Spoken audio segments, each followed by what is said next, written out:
This is the Native Bee Book by Dr. Tim Hurd. Well, what we're going to do is going to build, it's called an O.A.T.H Hive. All right.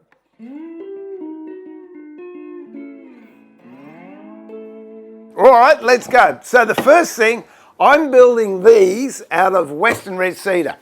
A lot of the boxes now are made out of pine. I've seen them made out of hoop pine. I've seen them made out of radiata pine. I've seen them made out of hardwood. I've even seen them made out of MDF.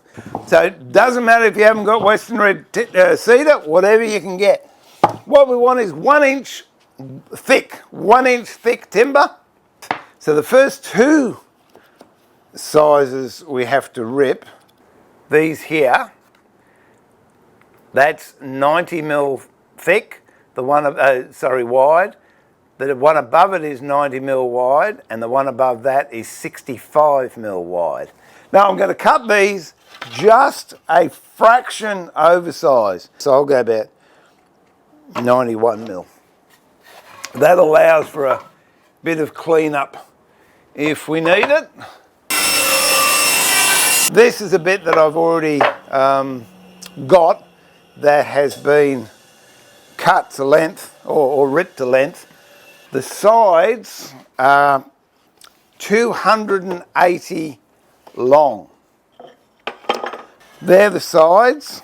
The ends you figure out depending on your width of timber. Now, because of the way we're building this with bits of timber going in between the sides, the thickness of the walls that you're making the sides out will govern the length of that bit of timber in there. Because I'm using 1 inch timber, that is 2 inches, which means the middle bit's got to be 6 inches, or in this case 150 mil. So I'll go and dock those. Okay.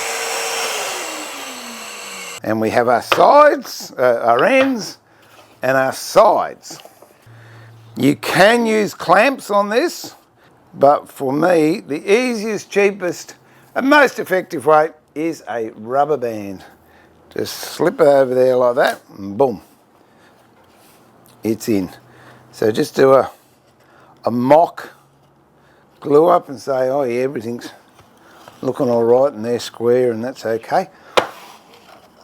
And then we can start gluing up. But what I suggest, because this joint we're using is called a butt joint, where it just butts up to a piece of timber like that, it's not a very strong joint.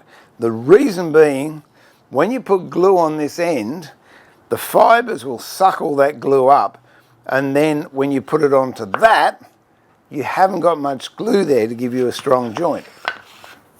So I'll show you what you can do to overcome that problem. I'm using a waterproof glue. This one's Type Bond. As you can see, I'll just put a bit in there. Then I reckon you can dilute it by 10%, but I just give it a few squirts of water.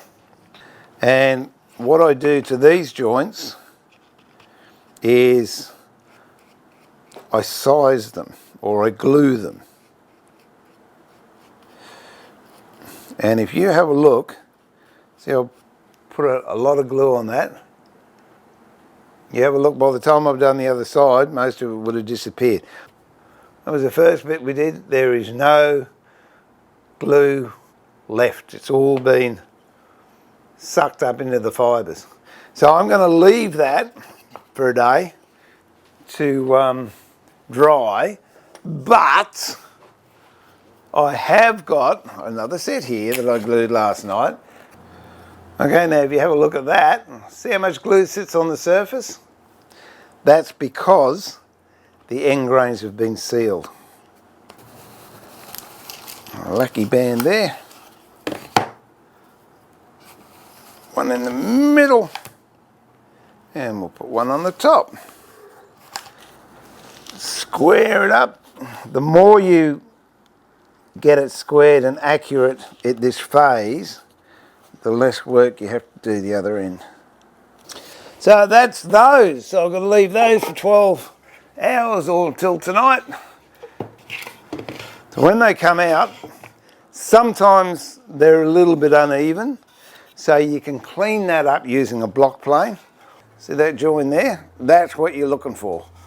I'll show you a way you can flatten these, which is relatively inexpensive. This is just a piece of bench top, and I went to a cabinet making shop and I got one of their old used belts. Now this is about a 60 grit, and you just put it on there with contact cement and keep it down until it goes off. And then to flatten these things, what you do is you put pencil all the way around. As you can see there, I've just scribbled pencil. Don't know if you can. Oh yeah, there you go. It's just got pencil marks on it. Now whatever you do, you got to do the opposite to the other side. So if I'm going to go 3 that way, 3 that way. Turn it 90 degrees, 3 that way, 3 that way. Turn it 90 degrees, 3 that way, 3 that way. Turn it 90 degrees, 3 that way.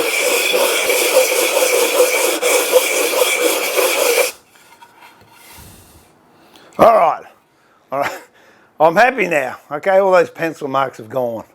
So I now know that this is dead flat. Now what we'll move on to is the tops and the bottoms. In this particular one, there's a ply base and there's a ply top. They're 1 inch thick as well.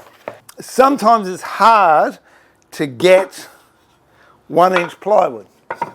So what I've done, and I would suggest, I'd strongly recommend waterproof or exterior ply. I didn't have any, so I've just got very cheap internal ply, which I cut up previously.